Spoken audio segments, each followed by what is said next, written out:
Well, my name is David Hick. I'm the Executive Director of the Canadian Secretariat for the International Polar Year, and I'm also a Professor of Biological Sciences at the University of Alberta. I've been conducting research in Northern Canada since about 1983.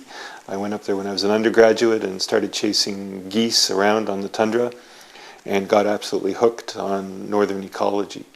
And so most of my students now are active in various ecological research programs in the Yukon and Central Arctic.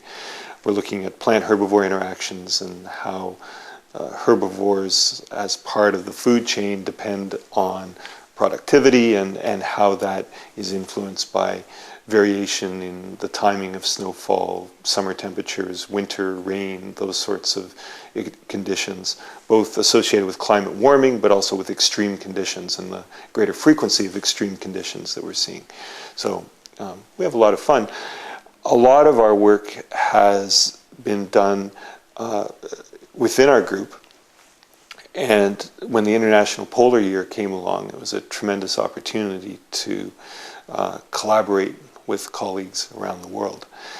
At the beginning of the polar year, 2003, 2004, when we were in the initial stages of deciding how large the program would be, how we would organize participation in Canada for IPY, I was on sabbatical in Ottawa, and rather than having a quiet few months to sit and write papers, I ended up working with other federal departments and other agencies involved in northern research, and we schemed a way for Canada to participate in IPY, and we were wildly successful.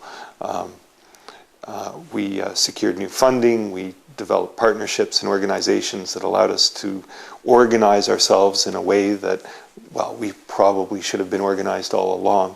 But IPY was the tail that wagged the dog. It was this event that allowed us to really reorganize and refocus our Arctic and polar science interests. So now, of course, we're in the middle of IPY. I have my own research projects, but I have even more fun because I get to oversee the Canadian program as a whole, the variety of research programs, the type of the various types of outreach activities that we're involved in, the student organizations in training and outreach. We're just having a lot of fun with IPY. And I think we'll all be glad when it's over.